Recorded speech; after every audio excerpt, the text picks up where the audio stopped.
So God gave that land to his people, the Jews, or he didn't. You're saying he did. What does that mean? Does Israel have the right to that land? Because you're appealing to Genesis. Yeah. You're saying that's the original deed. It would be fine if they took it all. 미국의 주 이스라엘 대사가 성경을 근거로 중동의 영토권을 인정했습니다. 같은 시간 AI가 20초 만에 사람의 생사를 결정하고 있습니다. 한 명을 죽일 때 민간인 15명까지는 허용 가능입니다. 이 시스템을 만든 팔란티어의 핵심 아키텍처 이름은 온톨로지, 2500년 전 인간이 무엇이 존재하는가를 묻던 철학의 이름입니다. 3000년 전의 종교, 100년의 자본, 그리고 20초의 알고리즘, 이 전쟁의 실체를 따라가 보겠습니다. 시작합니다. 3000년간 자기 나라가 없는 민족이 있습니다. 디아스포라, 고향을 떠나 흩어진 민족은 보통 시간이 지나면서 서서히 현지에 동화됩니다. 화교는 동남아 현지 문화에 녹아들었고 아일랜드계는 미국에서 아메리칸이 된 것처럼 말이죠. 그런데 유대인은 달랐습니다. 3000년간 대륙을 바꿔가며 완전히 다른 문화권에서도 동화되지 않았습니다. 어느 나라에 가든 별도의 공동체를 유지하면서 그 나라의 관습보다 자체 율법을 우선시하는 구조를 3000년간 지켜왔습니다. 왜 이 민족은 3000년간 동화를 거부했을까요? 구약성경 신명기 7장 6절입니다. 선민사상, 유대교의 자의식에서 유래된 표현으로 개념 자체가 여기서부터 시작됩니다. 그리고 이 구조에서 선택받지 못한 나머지 고임이라고 부릅니다. 그런데 이 구조의 근저에 있는 텍스트를 보면 단순한 폐쇄성 이상의 것이 보입니다. 유대교의 핵심 율법서 탈무드와 12세기 최고 권위의 법학자 마이모니데스가 쓴 미시네 토라, 이 텍스트들 안에는 비유대인을 죽여도 법정 처벌이 없고 바다에 빠져도 구조 의무가 없고 의료치료를 하는 것 자체가 금지되는 구절들이 들어있습니다. 외집단에 대한 도덕적 의무를 체계적으로 면제하는 구조입니다. 물론 현대 유대인 대다수가 이 텍스트를 문자 그대로 따르지는 않습니다. 하지만 히브리 대학교 교수이자 홀로코스트의 생존자인 이스라엘 샤학은 이 이중체계가 수천 년간 주류 사회와의 구조적 마찰을 만들어 왔고 그 영향이 현대 시오니즘에까지 스며들어 있다고 분석했습니다. 그리고 그 대가는 혹독했습니다. 바빌론에 끌려갔고 로마에서 추방당했고 중세 유럽에서는 게토라는 격리 구역에 갇혀 살았습니다.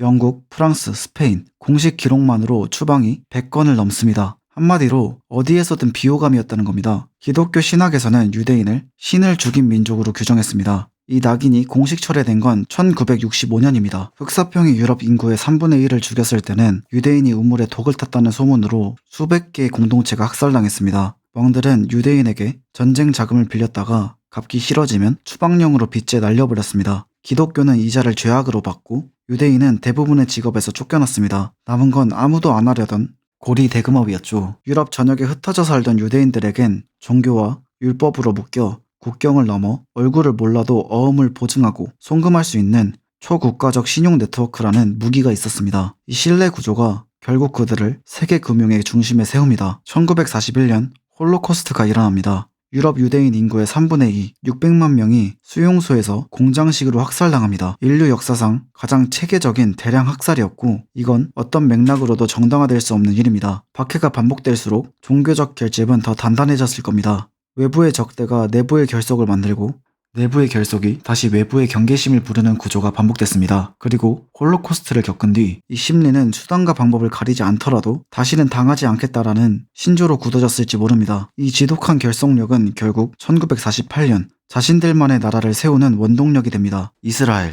이 건국은 홀로코스트 직후에 동정심만으로 이루어진 게 아닙니다. 이면에는 30년 전부터 이어진 강대국과의 자본의 거래가 있었습니다. 1917년 1차 대전 한복판입니다. 파산 직전의 영국이 남의 땅을 담보로 어음을 남발합니다. 팔레스타인을 두고 아랍에는 독립을, 프랑스에는 분화를 약속해놓고 로스차일드에겐 유대인 국가를 약속합니다. 세 장의 이중계약 중 결제된 건 로스차일드에게 보낸 67단어짜리 편지, 벨푸어 선언이죠. 당시 그 땅의 92%는 아랍인이었습니다. 하지만 벨푸어는 주민 의사는 묻지 않겠다라고 명시했습니다. 92%의 생존권이 8%의 배후에 있는 자본의 청구서에 철저히 밀려난 겁니다. 수천 년 전의 종교적 서사와 100년 전의 자본의 청구서, 이 두 개가 바로 이스라엘 건국의 뼈대입니다. 파커 칼슨이 허커비에게 물었던 게 정확히 이 지점이죠. 그리고 생존을 위해 중세 이후부터 금융에 집중할 수밖에 없었던 이 민족의 네트워크, 로스차일드 가문이 본격적으로 완성한 초국가적 금융 네트워크는 현대 금융 시스템의 형성에 깊게 관여해왔고 그 영향은 지금의 월스트리트와 실리콘밸리를 넘어 전 세계적으로 이어지고 있습니다. 에이펙의 1억 달러, 쿠시너의 20억 달러, 미국 의회 361명의 정치 자금, 미국이 UN 안보리에서 이스라엘 관련 결의안에 수십 번의 거부권을 행사한 건 다른 어떤 동맹국에게도 제공하지 않는 수준의 보호입니다. 팔란티어 공동창업자 피터 틸은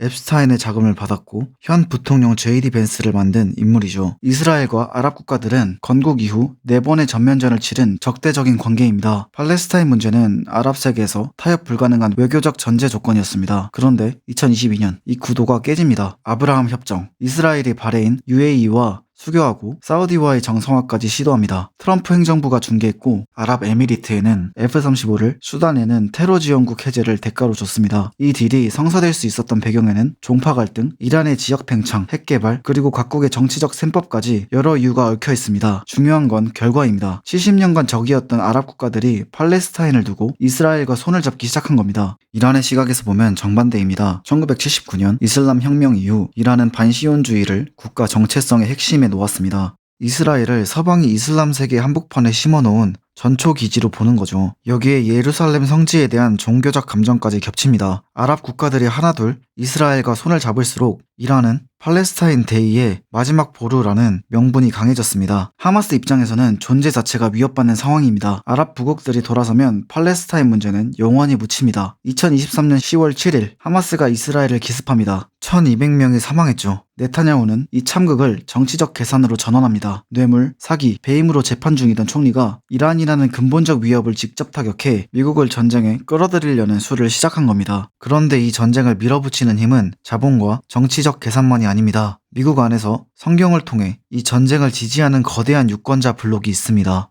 허커비 대사의 발언을 다시 떠올려 보겠습니다. It would be fine if they took it all. 그들이 그 땅을 전부 가져도 괜찮다. 이 발언은 미국 정치에 깊이 뿌리 박힌 하나의 신학적 세계관에서 나온 겁니다. 기독교 시온주의, 유대인의 이스라엘 기원과 유대 국가의 존재가 성경의 예언 실현이며 이것이 예수의 재림을 위한 전제 조건이라는 신앙입니다.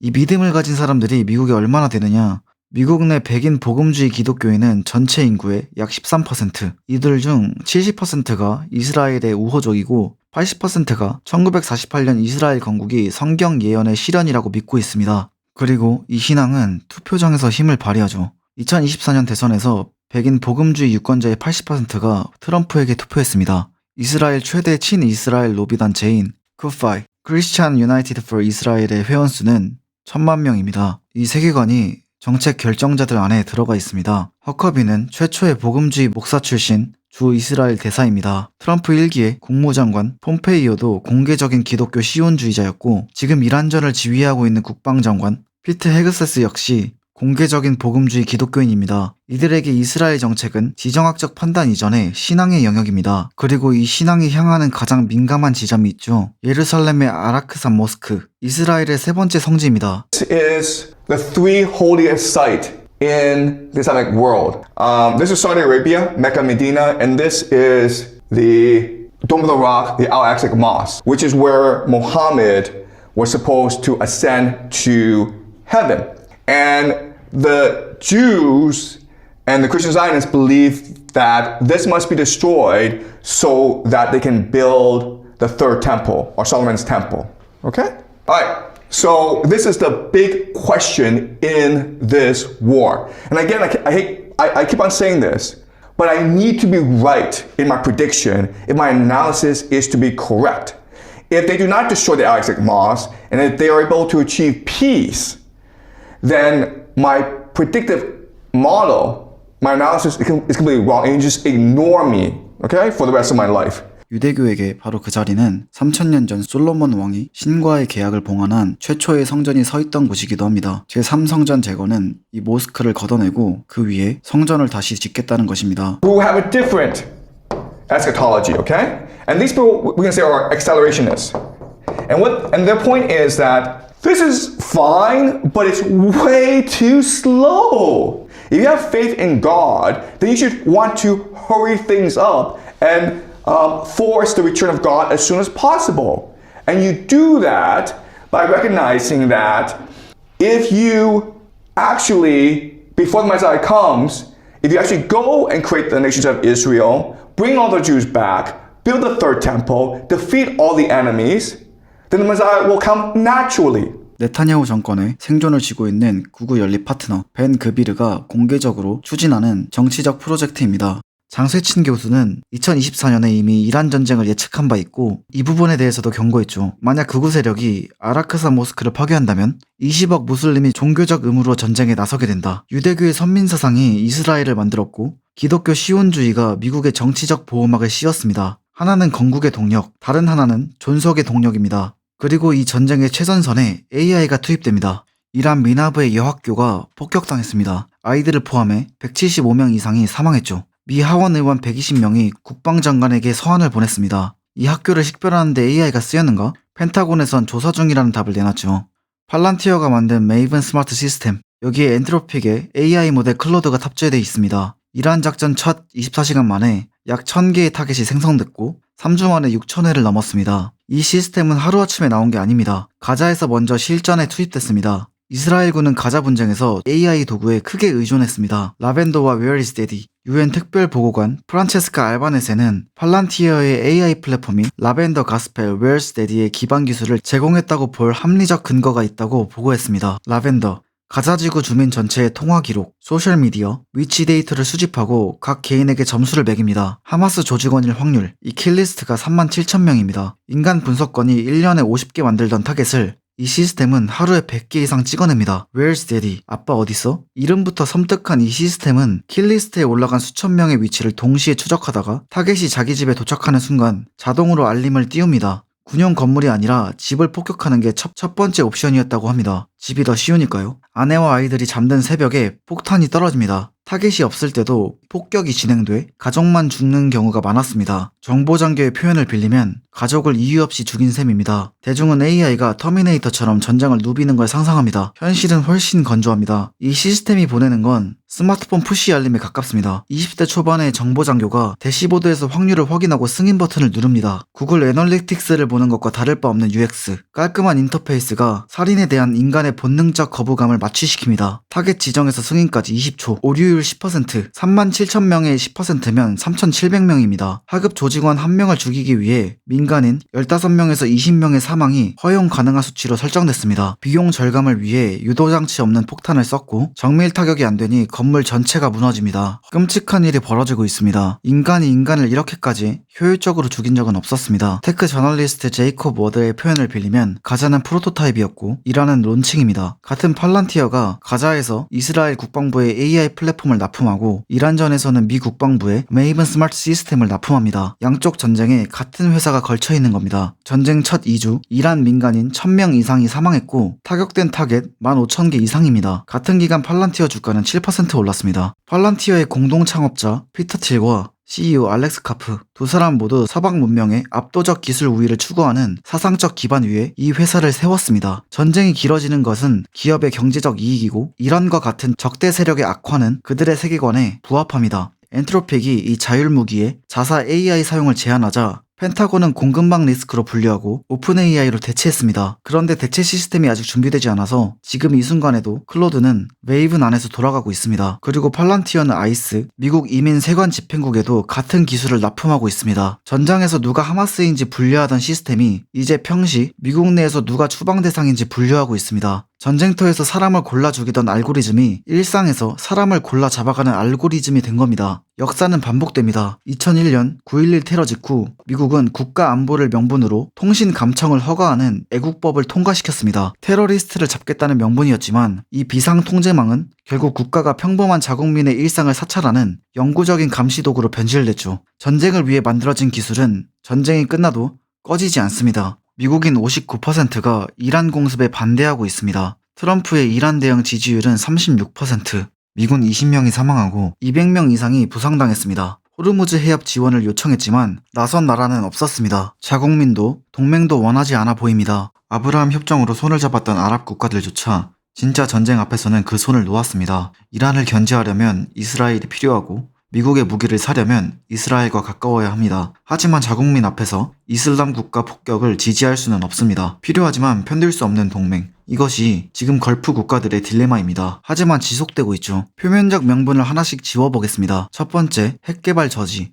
공습 하루 전인 2월 27일 중재자 오만 외무장관 바드르 알부사이디가 CBS 인터뷰에서 이렇게 말했습니다. 이란이 농축 우라늄을 절대 비축하지 않겠다는 역사적 합의에 도달했다. 평화협정은 우리 손에 닿는 곳에 있다. 이전 오바마 시절 핵 합의에도 없던 제로 비축 조건이었습니다. IAEA의 전면 사찰 수용까지 논의되고 있었습니다. 그 다음날 폭격이 시작됐습니다. 핵을 막는 게 목적이었다면 폭탄 대신 서명을 하면 됐습니다. 두 번째, 페트로달러 방어. 이란을 압박해서 달러 결제 체제를 지킨다는 논리입니다. 그런데 전쟁이 시작되자 브렌트유가 100달러를 돌파했고 미국 내 휘발유 가격이 한 달 만에 갤런당 1달러 가까이 올랐습니다. 트럼프의 휘발유 가격 대응 지지율은 27%까지 떨어졌습니다. 달러 패권을 지키겠다면서 달러의 구매력을 깎아먹고 자신의 핵심 지지층인 서민의 지갑을 직격하는 전쟁. 장기적 이익과 단기적 비용의 계산이라면 이해할 수 있지만 2026년 중간선거를 앞둔 대통령이 감수할 정치적 비용은 아닙니다. 세 번째, IMF 무역로. 인도에서 중동을 거쳐 유럽까지 이어지는 새로운 무역 화랑입니다. 그런데 그 무역로의 한가운데 호르무즈 해협이 사실상 봉쇄됐습니다. 건설할 길 위에 폭탄을 떨어뜨리는 건 모순입니다. 핵도, 달러도, 무역로도 전쟁의 부분적 이유는 될 수 있습니다. 하지만 이것들을 전부 감수하면서까지 전쟁을 밀어붙인 이유를 설명하지는 못합니다. 일부 분석가들은 이 전쟁의 실제 목표가 이란의 친미 정권을 세우는 게 아니라고 봅니다. And if you just look at the American military doctrine, it's shock and awe, right? It's like we go in, we blow things up, and then we leave. But like to fight a war in Iran, you need to go in, establish 4 operating bases, control logistics, win over the population, and then slowly advance against Tehran. And that's what the Russians do. And that's what the Russians are doing very well in Ukraine. Americans don't do that. Americans are like, go in, do it on the cheap, and get out, and let the Israelis or whoever take care of the rest. So logistics is not going to work out for the Americans. Not to get rid of the Islamic theocracy. It's to break up the nation into ethnic enclaves so that it can be divided and ruled. It's to destroy the nation of Iran, which is what they did in Syria and Libya. You go to remember, forget this, but in the 70s and 80s, Libya, Syria, and Iraq, all 3 of these nations were vibrant middle-class countries. And then because of economic sanctions, because of the Americans, all these nations were destroyed. You go to Libya today, it's no longer a functioning state. You have slave markets in Libya. So the Iranians know this is a war to the death, and they will fight to the death. And therefore, Transnational Capital had to conspire to create a war to get rid of him. And look, this is a pattern throughout the 20th century. Like whenever you try to defy Transnational Capital, then they go after you. Okay, this is true for every nation, with everyone, right? You look at these nations that have been destroyed by the American military, or the nations that are being targeted by the American military, right? These nations that are destroyed, or Libya, Syria, Iraq, they don't have central banks. Countries that are being targeted right now, Venezuela, Iran, North Korea, they don't have central banks either, right? So you can make the argument the entire point of the military-industrial complex is to make the world safe for transnational capital. That's it. 시리아처럼 리비아처럼 국가 기능 자체를 파괴하는 것. 10년에서 20년의 내전 상태로 몰아넣어서 이스라엘에 대한 지정학적 위협을 영구히 소멸시키는 겁니다. 이 관점에서 보면 하메네이 암살의 의미가 달라집니다. 지도부를 제거하면 전쟁이 끝나서라기보단 협상할 수 있는 상대 자체를 없애기 위해서였을 가능성이 있습니다. 자본은 이스라엘의 안보를 위해, 종교는 성경의 예언을 위해, 기술은 서방 문명의 우위를 위해 이란의 파괴를 막을 이유가 없다는 점에서 방향은 같았습니다. 이스라엘의 생존 논리와 미국 내 각 세력의 이해관계가 이 지점에서 겹칩니다. 이란 혁명수비대에는 모자이크 방어라는 공식 군사 교리가 있습니다. 각 주마다 독립적인 사령부가 있고 자체 지휘체계와 무기 비축을 갖추고 있죠. 중앙 지도부가 파괴되더라도 각 세포 조직이 독자적으로 작전하는 분산형 구조입니다. 또한 하메네이의 죽음은 항전의 명분이 됐습니다. 시아파에게 카르발라 참극이라는 신성하게 여겨지는 종교적 서사가 있기 때문입니다. 압도적인 적 앞에서 항복 대신 죽음을 택한 순교의 원형입니다. 최고 지도자의 암살은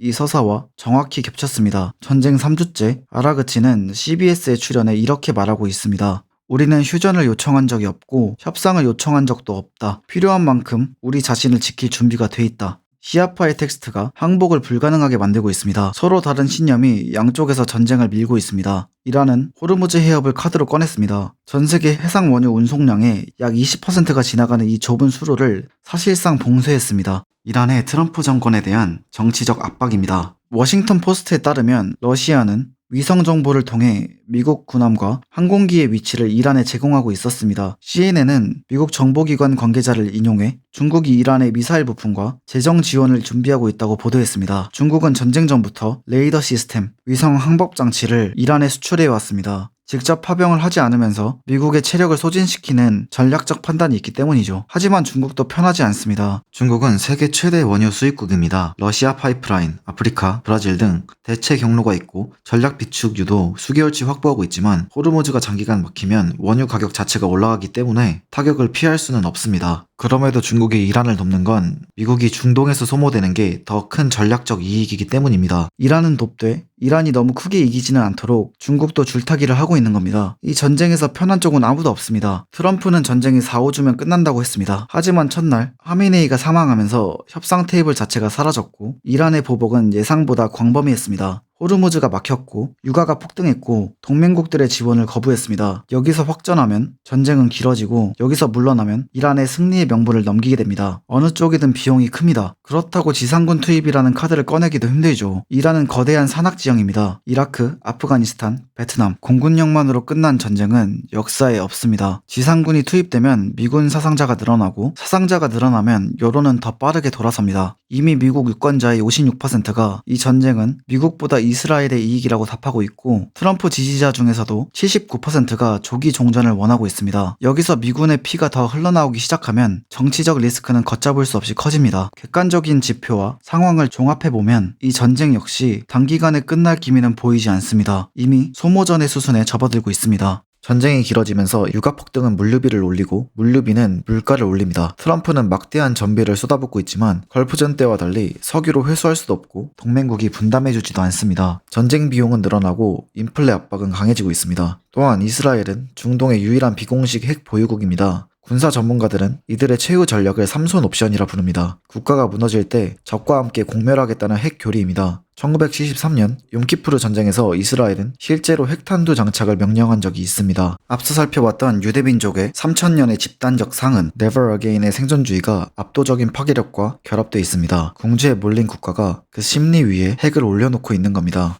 진짜 쏘는 거 아닌가 싶은 생각까지 듭니다.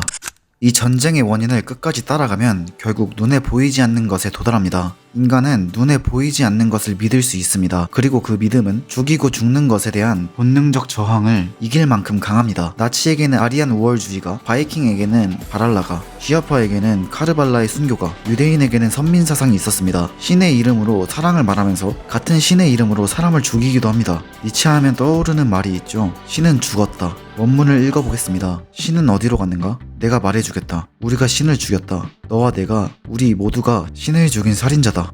신의 부재를 선언한 게 아닙니다. 우리가 신을 죽였다고 말하고 있습니다. 신의 이름으로 행해진 것들이 신이 말했던 가치를 죽이고 있습니다. 800년 전 토마스 아퀴나스는 모든 원인을 거슬러 올라가면 스스로는 원인의 영향을 받지 않는 최초의 원인에 도달한다고 했습니다. 스스로 존재한다. 인류는 그것을 신이라고 불렀습니다. 이 존재의 근원, 만물의 본질을 탐구하던 철학의 이름이 존재론, 온톨로지입니다. 팔란티어의 핵심 시스템 이름, 온톨로지. 이 시스템에 흩어진 데이터를 조합해서 누군가를 타겟으로 정의하면 기계는 그 판단을 의심하지 않습니다. 인간이 수천 년간 믿음을 통해 세상을 해석하고 정당화했던 자리가 도덕적인 가치 판단까지 알고리즘으로 대체되고 있습니다. 내가 죽인 게 아니다. 기계가 판단한 거다. 이 한 문장이 가능해지는 순간 인간은 더 이상 정당화조차 필요하지 않게 됩니다. 20초 안에는 양심이 작동할 물리적 시간 자체가 없기 때문입니다. 2500년간 인간이 무엇이 존재하는가를 물어본 이름으로 지금 누가 더 이상 존재하지 않아도 되는가를 결정하고 있습니다. 제가 이 영상을 제작한 이유는 세계 금융의 중심에 있는 이들의 심리와 중동의 구조를 이해하면 지금 벌어지고 있는 자본의 흐름을 읽는 시야가 넓어지는데 분명 도움이 될 것이라고 생각이 들었기 때문입니다. 이 모든 것 뒤에는 보이지 않는 시스템과 거대한 자본의 설계가 있습니다. 지금까지 양해프리였습니다. 감사합니다.